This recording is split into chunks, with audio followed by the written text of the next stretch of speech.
Welcome to Educashional, Educashional. a podcast for college students by college students about the basics of finance and how to survive in a world where money controls our lives. Welcome to Educashional, a podcast for college students by college students about the basics of finance and how to survive in a world where money controls our lives. I'm Christina. And I'm Maddy, with this week's episode of Budgeting Habits. Christina and I will be sharing our conclusions with you from separate locations, and today we are going to cover the most effective ways to start your budgeting journey as a student. Yeah, it's easy to recognize a problem, but it's really hard to find out how and when to start resolving these issues. So we want to make sure that we're doing the most with what little we have. There are so many times when we think that we have more money than we do, and then we get stuck with overdrafts, maybe our cards decline, or we can't even get lunch. Working full-time and being a full-time student was not something they talked about in high school. We want to be smart with our money, and we want to know how budgeting helps us have money to spend on responsibilities, but also have fun stuff like food and going out with friends.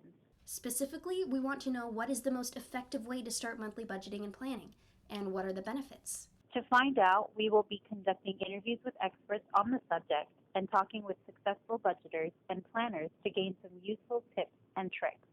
Today, our goal is to share the new insight on successful budgeting and monthly planning we have gained from our expert sources, so you too can adopt smart financial practices month to month. So grab a snack. And let's get started. The Center for Financial Literacy tested schools in every state on their ability to teach students the fundamentals of financial literacy. Only 5 states were graded an A, 27 states C's, D's, and F's.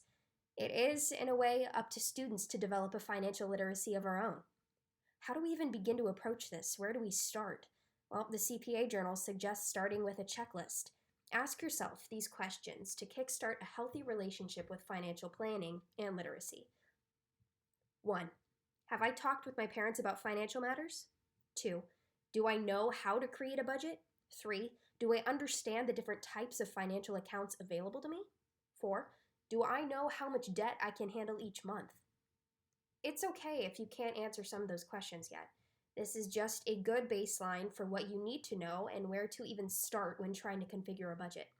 Financial planning is personal to you, so before you drop a budget, ask yourself questions about your personal financial situation to gain some footing. This is great advice from certified public accountants. Looking for more personalized advice? Why not address that first question? Ask a friend or parent, someone who knows your financial standing, to weigh in. That's what I did, coming up next. I would like to introduce our first guest. My mom, Jennifer, plans the family budget and drafts finances according to that budget at the beginning of every month. This is something that she's always done and just seemed like another maintenance routine to me. I'd never taken the time to ask her about the process, how she approaches the task of monthly budgeting for a family of 5 until now. My name is Jennifer Murden, and I am the CEO of the Murden household. Okay, so Mom, do I have permission to record this conversation and use the interview for a podcast episode that will be publicly shared? Yes, you do. Okay. So, you are a mother of 3. Mm-hmm. You manage a household of 5 people in total. Mm-hmm. When you are planning finances on a monthly basis, can you walk me through what kind of expenses you have to take into account when you're planning your monthly budget? Sure. So typically what we do is we use a spreadsheet, and we have different categories that we give a monetary allotment to every month. So it really starts with our basic general household categories. Things like utilities, our mortgage, medical expenses, insurance, grocery bills. And then there are other extra things like vacations, personal grooming, pets, gas and car maintenance. And then, of course, we have a couple of things that come up every year, like birthdays and Christmas, graduations, things that might not happen on a monthly basis, but that happen throughout the year. Okay, so Maybe for expenses that are not necessities, like birthdays, gifts, shopping, and whatnot. Do you set aside a sizable portion for those things every month, or are you more strict with the necessities, that things that the household requires? Well, the necessities have to be paid first. And, for example, in the summertime, we find that our utility bills are a lot higher because we're running the air conditioner more frequently. So when we have really high utility bills, or other bills that are not constant, then we have to kind of adjust in the coming months. So maybe we have to decrease the extra categories like personal grooming or a vacation or gifts or clothing. So you have to make sure that you can cover the necessities, and then you have your other categories that are a little more variable. Okay, that's really good to know. What is the big difference between planning out a budget for a household of 2 people in comparison to a household of 5? Well, we had a lot of extra money when it was a household just for 2 people. Dad and I were both working, and we didn't own a house, and so all we had to do was budget for our rent. So with home ownership come a lot of other expenses. So, when you have a family of 5, you have to have a bigger house. You have 5 people using water, or, other things that might happen around the house. You have 5 people that are driving, so your gas expenses are more. So it naturally just doubles or triples based on the number of people that you have in the household. So the budget essentially has to double or triple then, yes? Exactly. Okay. Yeah. So my last question for you is, what is one thing that you wish you would have known about budgeting and planning? One helpful tip that you've learned after planning your finances month to month. What is one essential tip that you would share with college students? Well, make sure you have a budget.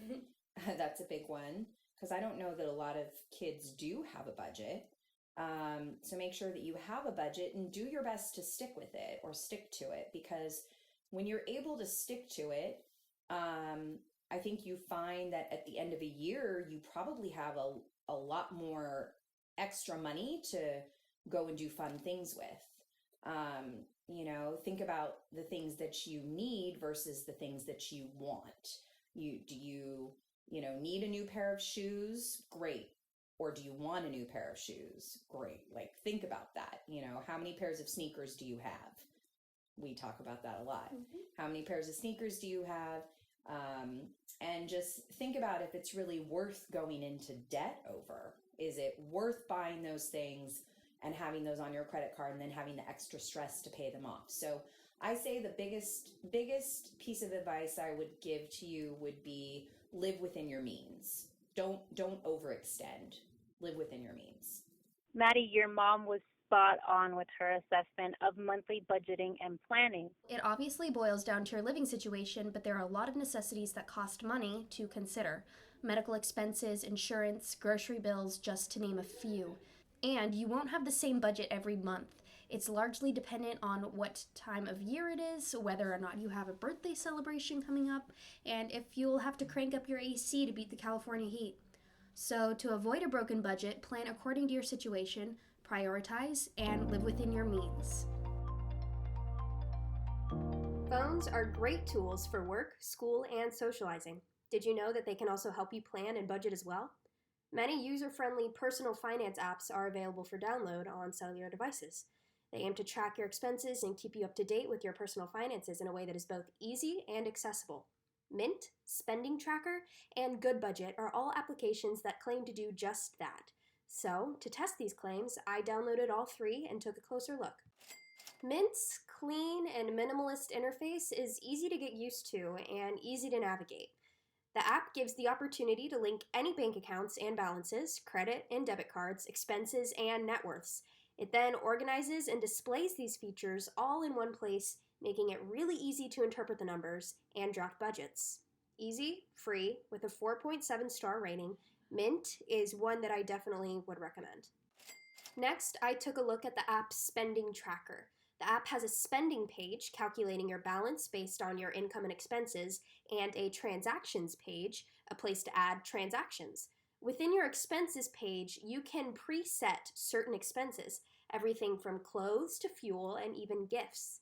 While this app is also easy to understand, it is to be used on a daily basis, and logging everything might get a bit tedious, in my opinion. Spending Tracker is also free, and while not as popular or as well known as Mint, it still receives a 4.7 rating. Finally, Good Budget. You can actually sync your data across more than one phone, which is really handy for families and partners. The app provides a pie chart to show your spending, and as a visual person myself, this is very helpful. It's not just a mess of numbers on a screen. You have the ability to draft an easy-to-follow budget within the app, including necessities such as groceries and rent, which you can then follow by plugging in transactions. I think that this app is, as I said, great for people who interpret things visually and linearly. Again, Good Budget gets a 4.7 star rating on the App Store. Apps are a really underrated method of approach to budgeting and financial planning. We use our cell phones for virtually everything, from entertainment to communication, and we always have them on us, so why not download a free app to manage your money with the click of a button? For college students short on time and money, these apps are a definite plus. Thanks for joining us today. To improve monthly budgeting and planning habits, remember to ask yourself some questions regarding your personal finances, live within your means, as my mom so elegantly put it, and check out some of the apps we explored to make understanding what to do with your money just a bit easier.